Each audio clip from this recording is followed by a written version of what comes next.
Assalamualaikum warahmatullahi wabarakatuh. Pada kesempatan ini saya akan melanjutkan materi mengenai manajemen persediaan, yang mana materi ini merupakan bagian dari eh, mata kuliah manajemen persediaan.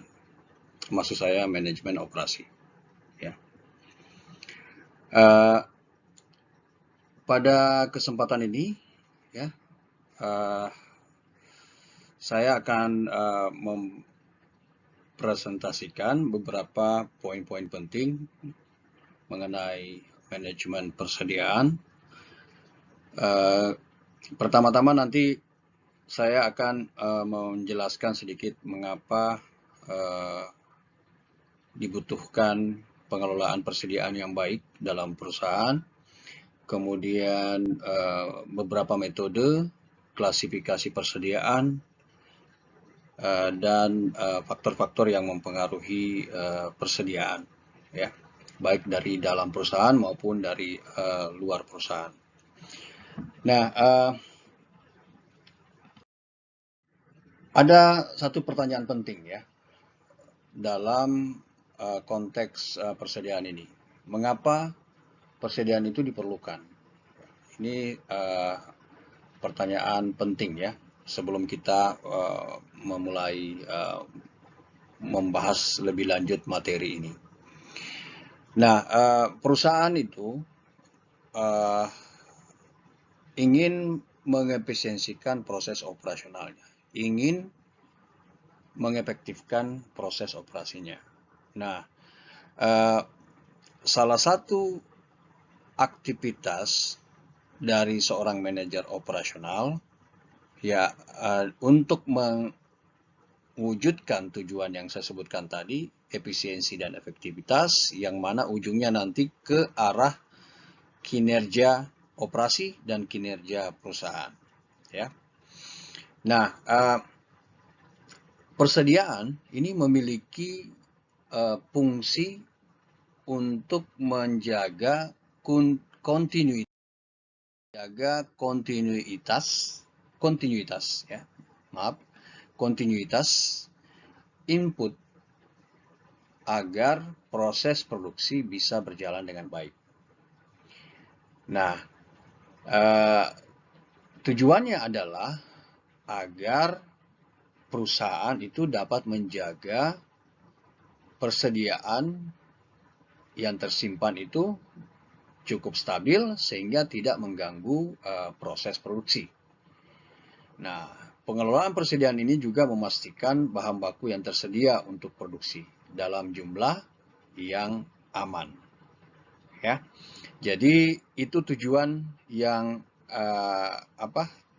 yang akan dicapai dari pengelolaan manajemen persediaan ini. Nah, mengenai metode-metode persediaan ini nanti akan kita bahas lebih lanjut, ya.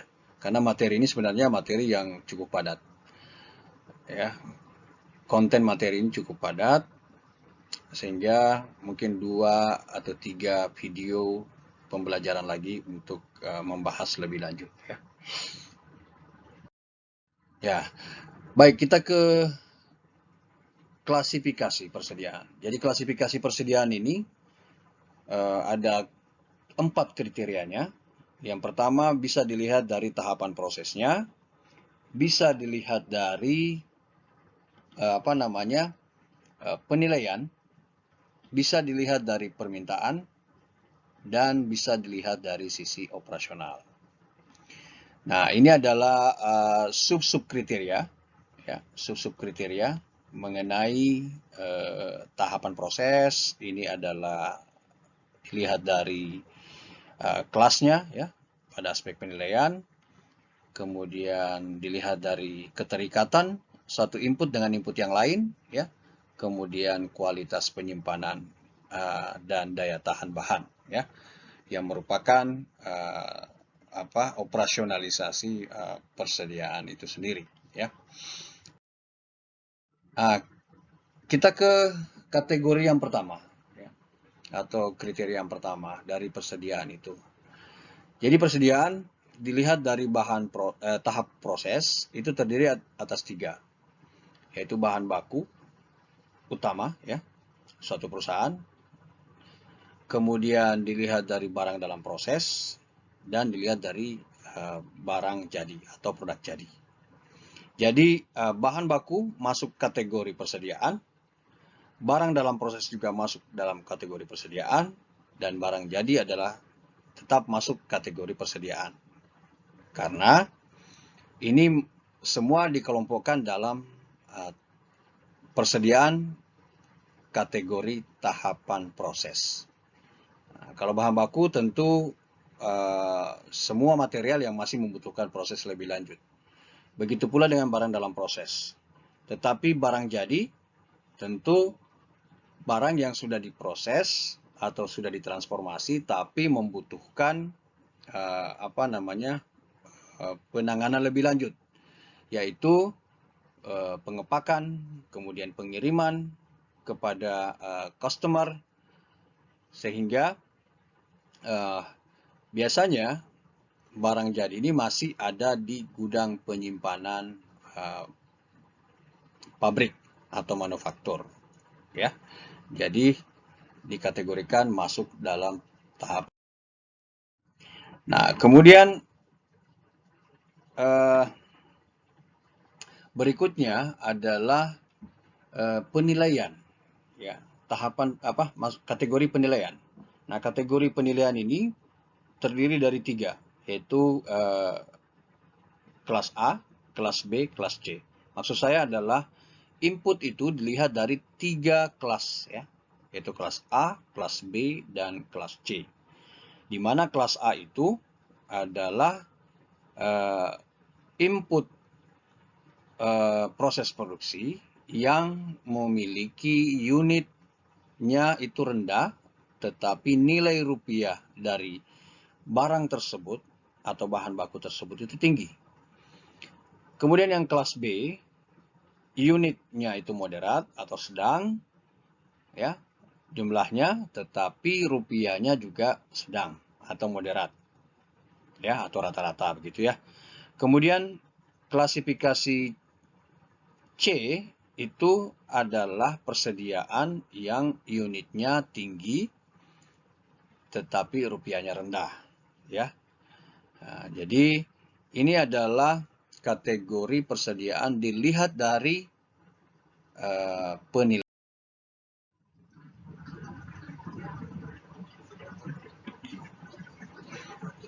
Nah, perlu saya tambahkan pada kategori penilaian ini bahwa pendekatan yang dilakukan untuk menyusun persediaan atau mengelola persediaan ini perlu memperhatikan beberapa hal, ya. Yang pertama adalah kelas A, ya. Nah, kalau kelas A karena tadi nilai barangnya itu tinggi dan unitnya itu rendah, ya, maka kelas A ini atau semua input yang masuk kategori kelas A itu membutuhkan pengawasan khusus. Kalau kelas B itu umumnya digunakan model optimasi saja, ya. Ya, ini berdasarkan probabilitas, ya, suatu bahan baku.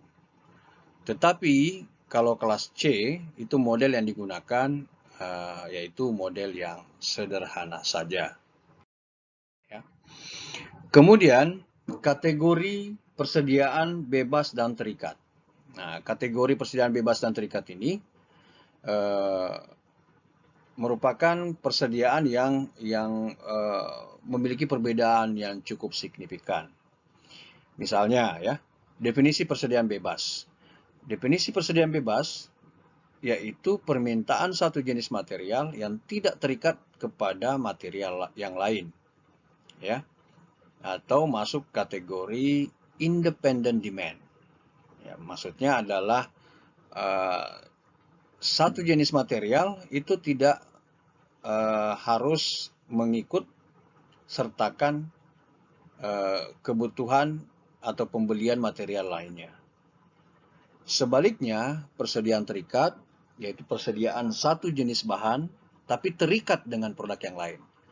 Maksudnya adalah ketika suatu bahan itu diadakan oleh perusahaan, maka perlu ada tambahan lain agar bahan tersebut bisa lengkap menjadi suatu produk.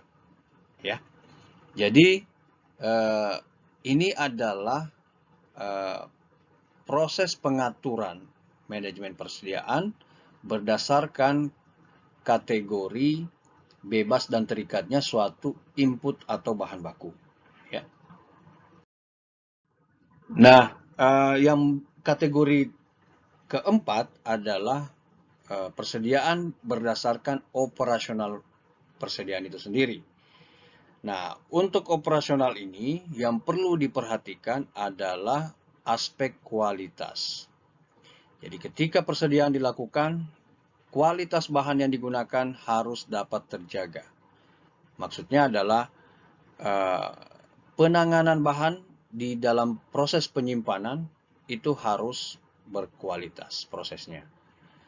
Namun sebaiknya kepastian produk yang datang dari supplier itu harus dilakukan pengawasan terlebih dahulu, pengecekan terlebih dahulu, identifikasi terlebih dahulu untuk memastikan kualitas bahan yang disimpan kemudian nanti akan digunakan itu betul-betul sesuai dengan standar proses produksi agar tidak mengganggu kualitas produk jadi, tidak mengganggu proses-proses yang berkaitan dengan operasional perusahaan, yang berkaitan dengan transformasi input bahan baku menjadi output.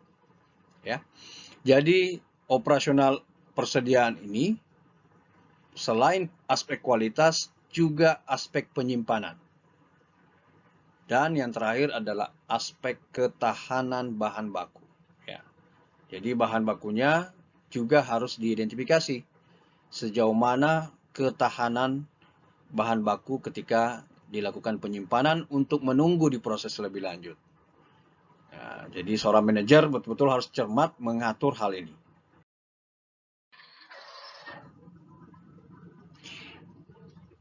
Berbicara tentang model persediaan, ya, ada dua model persediaan yang eksis, yang maksud saya tetap eksis. Ya, ada yang mengatakan bahwa model persediaan itu harus ada persediaannya. Tetapi seiring dengan perkembangan waktu, negara orang-orang di Jepang maksud saya itu menemukan suatu model persediaan yang tanpa ada persediaan itu sendiri. Namanya yaitu model just in time atau JIT. Sedangkan dengan persediaan itu dikategorikan dengan model optimasi. Ya, biasanya ada formula-formula yang harus digunakan untuk mengukur, ya, untuk mengukur seberapa jumlah persediaan. Sebaliknya, kalau JIT ini adalah model persediaan yang sebenarnya menurut pandangan saya itu tetap ada persediaannya. Hanya mungkin persediaan itu tidak lama di dalam penyimpanan, di dalam proses atau tahapan penyimpanan. Ya, biasanya Toyota yang menggunakan ini ya, just in time ini. Toyota menggunakan. Nah, kelebihan daripada tanpa persediaan itu tentunya bisa menghemat biaya persediaan. Ya. Namun untuk membangun sistem just in time ini perlu adanya kekompakan antara supplier dengan perusahaan pengolah atau manufaktur. Tanpa ada kekompakan, tanpa ada integrasi, tanpa ada kolaborasi yang optimal, maka sangat tidak mungkin dilakukan model just in time ini. Jadi itu kata kuncinya. Nah, tetapi sebaliknya dengan persediaan ini, ada kebebasan dari suatu perusahaan untuk memilih atau mengganti supplier jika supplier itu tidak capable lagi untuk menyediakan input. Nah, jadi dua hal berbeda ini tentu ada plus minusnya, ya. Ini sangat tergantung dari kapabilitas perusahaan itu, ya. Saya tidak menyarankan bahwa perusahaan kecil itu menggunakan model GIT saja, ya. Mungkin bisa, tetapi ya ada requirement-nya, ada persyaratannya, bahwa integrasi, komitmen, kolaborasi yang optimum sangat dibutuhkan ketika menggunakan just in time, di mana memang persediaannya bisa diminimalkan sehingga berdampak kepada menurunnya biaya persediaan. Saya belum bisa mengatakan persediaan itu nol, ya, biayanya, tetapi menurunkan biaya persediaan dibanding dengan mengadakan persediaan atau menyimpan persediaan itu, sehingga berimplikasi kepada biaya persediaan.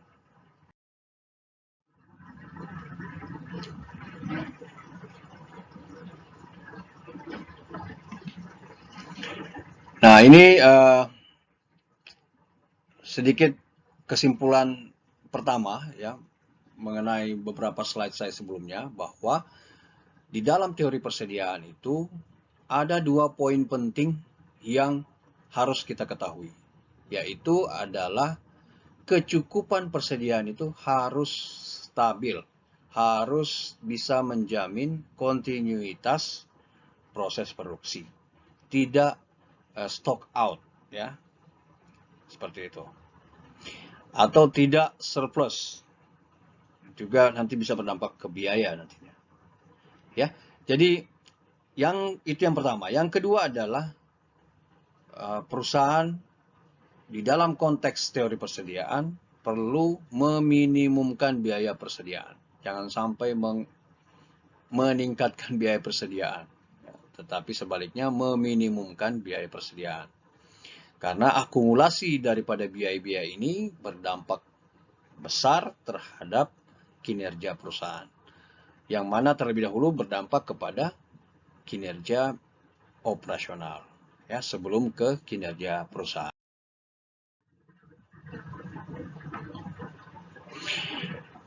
Nah, berikutnya, persediaan ini ada juga mengkategorikan dalam dua kategori, yaitu kategori persediaan besar dan kategori persediaan kecil, ya. Kalau persediaan besar dapat menjamin proses produksi itu berjalan dengan baik karena adanya jumlah inventory atau persediaan itu yang cukup besar, sehingga ketidakpastian terhadap bahan baku bisa dikurangi. Tetapi ketika perusahaan melakukan hal ini akan berimplikasi kepada biaya persediaan, di mana biaya persediaannya bisa tinggi karena adanya penyimpanan persediaan yang cukup besar. Ya.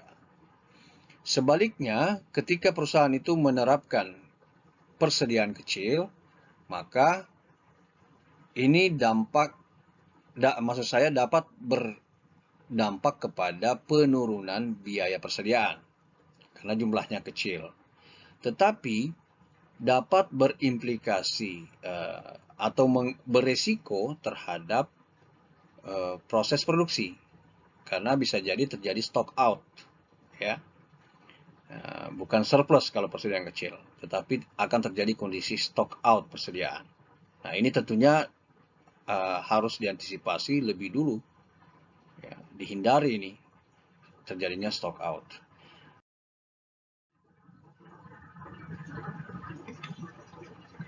Nah, Untuk membantu manajer dalam melakukan pengelolaan persediaan atau manajemen persediaan ini, maka ada beberapa hal yang atau model atau metode yang perlu diperhatikan.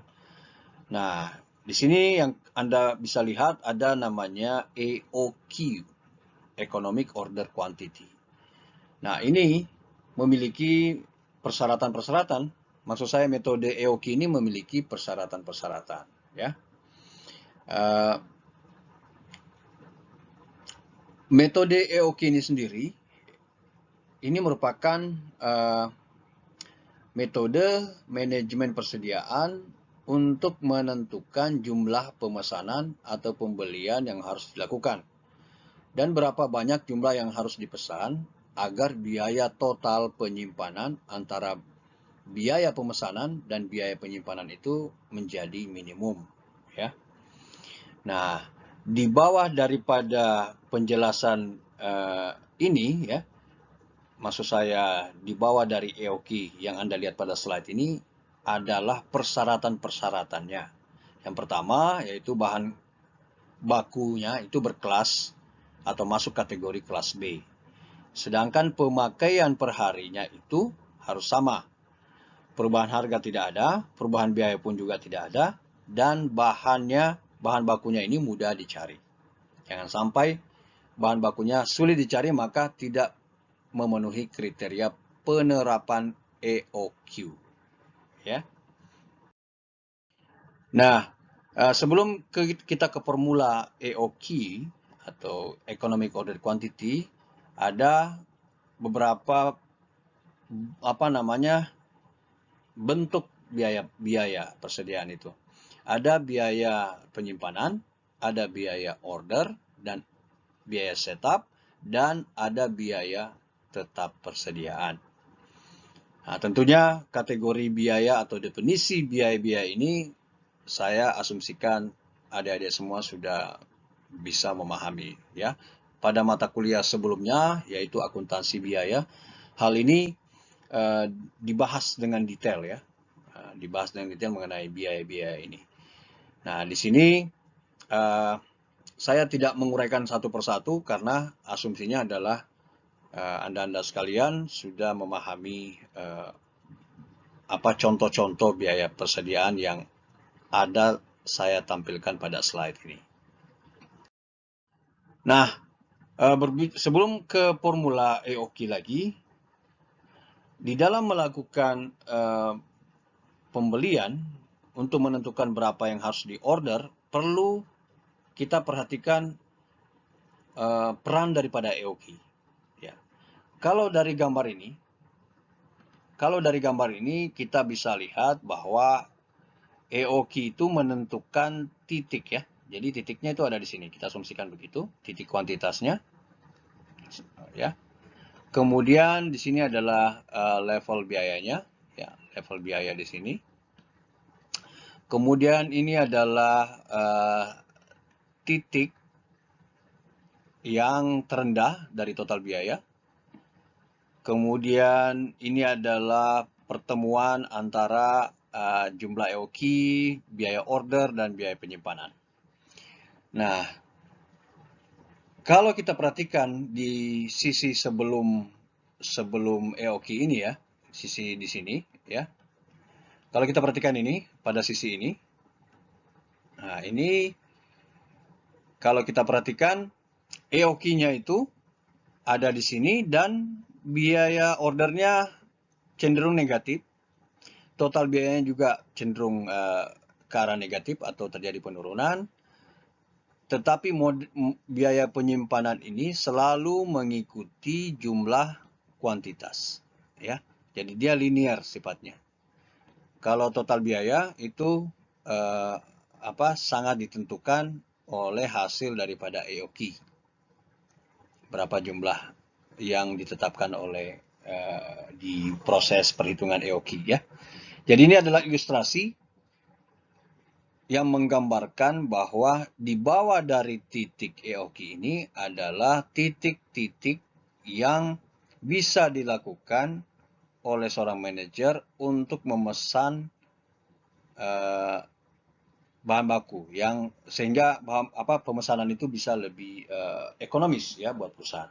Tetapi di sini adalah batas maksimum dari EOQ itu ya.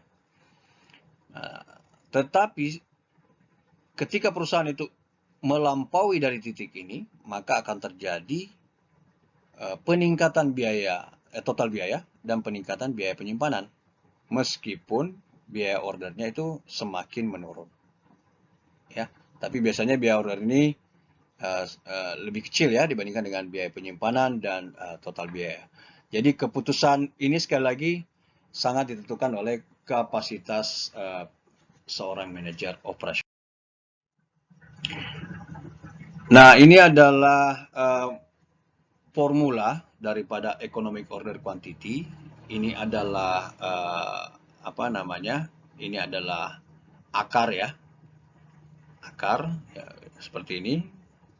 Akar 2 PR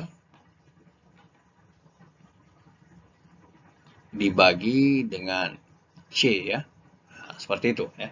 Di mana P itu adalah biaya pemesanan, dihitung biasanya per order, kemudian R itu adalah kebutuhan per periode, dihitung berdasarkan per unit per periode, dan C adalah biaya penyimpanan ya. Nah, jadi ini adalah formula sederhana daripada EOQ. Jadi sekali lagi untuk menerapkan EOQ ini ada persyaratan sebelumnya tadi di slide yang saya sudah jelaskan. Harus memenuhi persyaratan tersebut ya. Berikutnya kita perlu tahu setelah ada EOQ, kita perlu tahu namanya reorder point atau reorder point. Nah, reorder point ini adalah level atau titik yang dapat menunjukkan waktu pemesanan yang baik agar persediaan itu bisa tetap stabil. Ya, jadi ROP ini membantu perusahaan untuk menentukan di mana atau tahapan mana atau periode mana perusahaan itu harus melakukan order kembali untuk mengisi jumlah daripada persediaannya. Ya.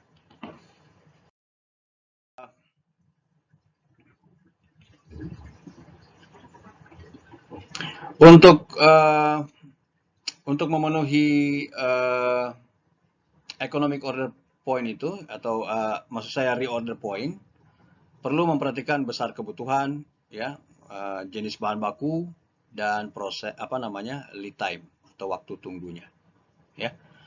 Perlu diperhatikan hal tersebut agar bisa menetapkan waktu melakukan order yang tepat.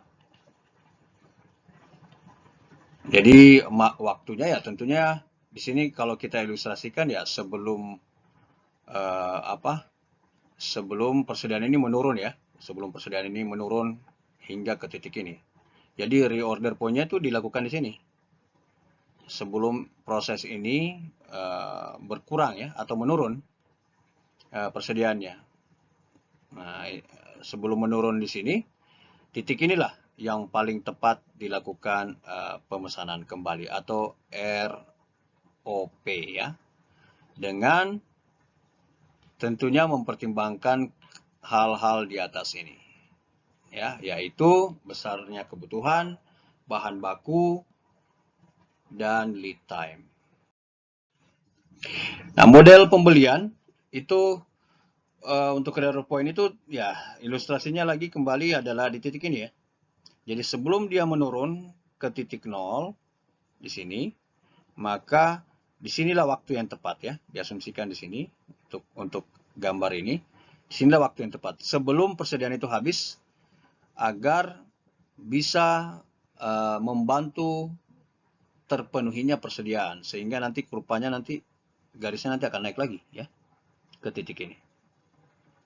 Begitu seterusnya ya. Jadi untuk reorder point berikutnya di sini dan di sini dan di sini sehingga nanti persediaan itu selalu stabil ya. Nah, ini stabil karena titiknya sama ya, sama. Nah, seperti itu ilustrasi. Nah, kemudian mungkin perlu ditambahkan di sini bahwa sebelum kita membahas lebih lanjut persediaan, perlu kita tahu bersama model produksi dan di mana sebenarnya tingkat persediaan itu. Nah, proses produksi itu ya atau masa produksi itu ada di tahapan ini ya sebenarnya. Jadi seiring pergeseran waktu ya, tahapan proses produksi itu atau masa produksi itu akan kurvanya akan meningkat. Nah, pada titik ini ya, maka persediaan itu dengan sendirinya akan menurun ya, karena adanya pemakaian bahan baku ya, sehingga persediaan itu akan menurun ya. Jadi ini ada pemakaian persediaan, kemudian pada titik tertentu dia akan turun seiring dengan pergeseran waktu ya, atau akhir produksi itu tidak ada lagi terjadi penurunan ya persediaan. Nah, ini juga ada formulanya ya. Jadi formula daripada EPQ ini atau Economic Production Quantity itu juga ini akar sebenarnya ya. Akar begini. 2 DPK bagi dengan C kali dalam kurung D kurang K.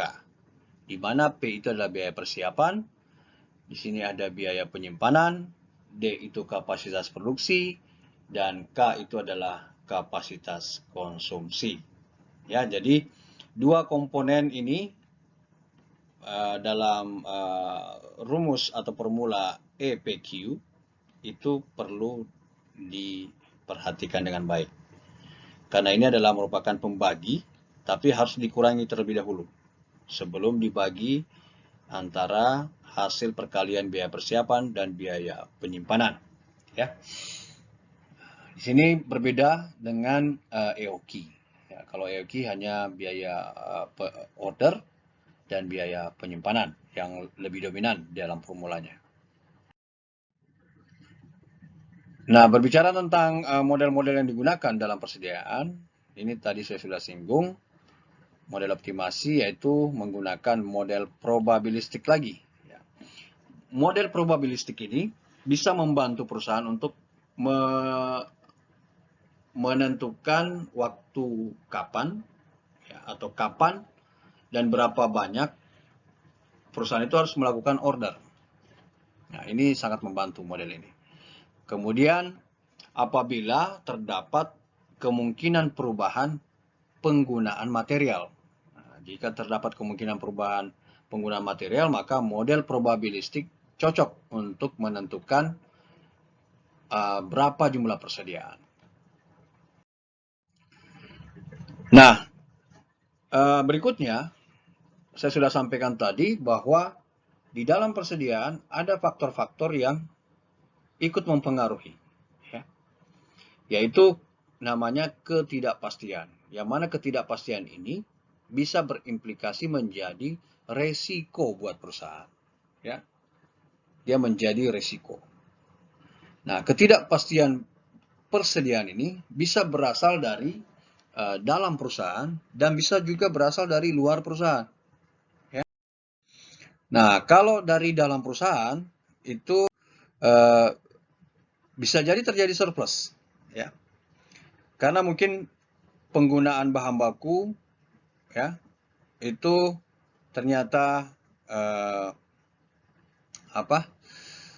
terjadi oversupply sehingga hal ini bisa menyebabkan adanya penambahan ya surplus ya, karena tidak adanya estimasi yang baik maka terjadi surplus dalam persediaan sehingga nanti kurvanya akan naik ya, karena ada penambahan seperti ini, melampaui batas yang ada di sini. Nah, kemudian sebaliknya, ya bisa juga terjadi persediaan itu menipis atau bahkan tidak ada. Tidak ada lagi persediaan untuk dijadikan input dalam proses produksi atau namanya stock out ya. Nah, stock out ini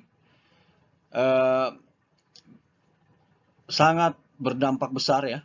Bisa jadi perusahaan itu berhenti beroperasi karena tidak ada input atau bahan untuk diolah lebih lanjut. Nah, ini tentunya dihindari resiko ini, sehingga tadi saya sudah sampaikan ada namanya ROP, reorder point.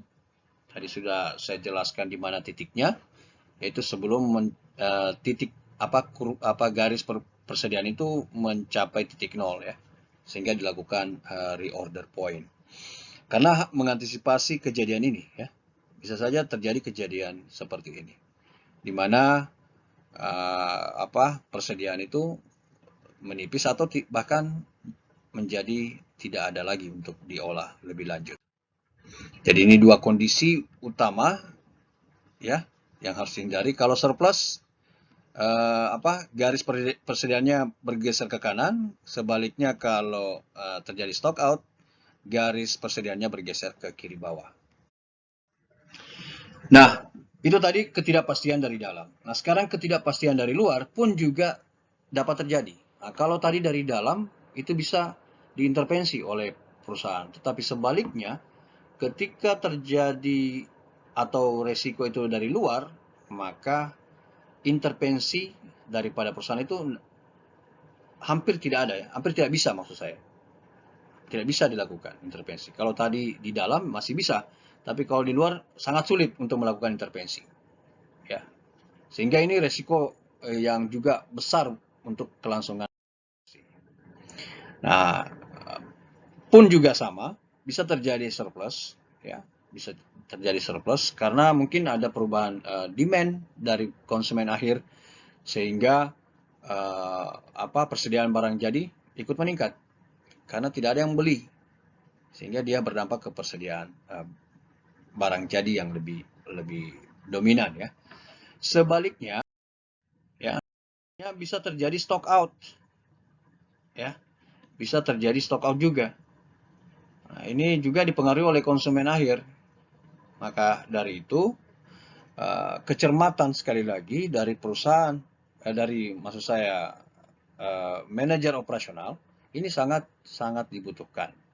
Pengalaman menghadapi keadaan-keadaan kapan kemungkinan terjadi surplus, kapan kemungkinan terjadi stock out, harus cepat diambil langkah-langkah yang tepat ya untuk memitigasi resiko tersebut. Berbicara tentang proses pembelian bahan baku untuk dijadikan persediaan itu secara normal itu grafiknya seperti ini ya. Modelnya seperti ini. Ini rata ini ya, rata. Sebenarnya rata ya maksud saya. Titik-titiknya ini rata dengan di sini. Jadi ada garis seperti ini ya. Jadi ini rata. Nah, itu adalah kondisi normal. Untuk mengantisipasi ketidakpastian persediaan ini, maka penyediaan persediaan harus mutlak dilakukan. Khususnya pada bahan baku yang mengalami fluktuasi atau sangat terpengaruh oleh ketidakpastian dari luar perusahaan. Nah, dilakukan juga pengamanan atau safety stock. Kemudian bisa juga dilakukan dengan order kuantitas tetap atau dilakukan dengan order periode tetap. Nah, langkah-langkah ini semuanya untuk mengantisipasi uncertainty atau ketidakpastian dalam mengelola persediaan. Nah, kalau persediaan pengaman ini persediaan dalam jumlah yang tepat dan tidak boleh berkurang. Ya, jadi modelnya itu seperti ini, ya. Pengamannya di sini saja. Kemudian persediaan habis pada waktunya, kemudian naik lagi, kemudian turun lagi, naik, turun ya, seperti mata gergaji. Tetapi pengamannya selalu disiapkan. untuk mengantisipasi ketidakpastian yang terjadi, yang akan. Nah, kemudian kalau model pembelian order kuantitas tetap, itu jumlahnya didasarkan pada titik ini ya. Jadi kita bisa perhatikan titik puncaknya itu di sini, sama dengan titik puncak persediaan berikutnya lagi, dan persediaan berikutnya lagi. Jadi ini tetap ya, ditetapkan di sini. Nah, ini perusahaan yang betul-betul mau menghindari ketidakpastian tadi, menggunakan model pembelian order. Namun, ada juga model pembelian bahan baku berdasarkan periode atau waktu ya. Misalnya, di sini kita bisa lihat perusahaan itu memesan produk pada kurun waktu periode ini ya. Dia pesan. Dia melakukan pemesanan ini. Ini biasanya berdasarkan estimasi daripada permintaan ya. Selama beberapa periode dilakukan estimasi sehingga ditetapkanlah rata-rata waktu pembelian bahan baku itu di waktu-waktu seperti ini. Jadi inilah semua metode langkah-langkah yang dilakukan oleh perusahaan untuk menjaga persediaannya itu tetap stabil ya, tetap stabil. Tadi itu beberapa pendekatan-pendekatan sudah saya jelaskan secara singkat. Sekali lagi, saya berharap agar adik-adik yang mengikuti mata kuliah saya tetap banyak membaca literatur atau jurnal atau hasil penelitian yang berkaitan dengan materi kita. Ya, saya mengharapkan sekali adik-adik banyak membaca ya, untuk menambah pengetahuan, kapasitas Anda atau pemahaman Anda mengenai materi ini. Sekarang ini materi tersebut sangat banyak, bisa ditemui di laman Google atau Yahoo atau pencarian-pencarian lainnya. Terima kasih sekali lagi atas perhatiannya. Insya Allah akan saya lanjutkan dengan video berikutnya. Tetap masih masalah manajemen persediaan, karena sekali lagi ini materinya cukup padat ya dalam manajemen operasi, sehingga ada beberapa pertemuan dalam bentuk video pembelajaran ini perlu saya tampilkan beberapa simulasi-simulasi penerapan EOQ dan EPQ yang sudah saya jelaskan sebelumnya, serta bahan-bahan tambahan lainnya. Sekali lagi terima kasih. Assalamualaikum warahmatullahi wabarakatuh.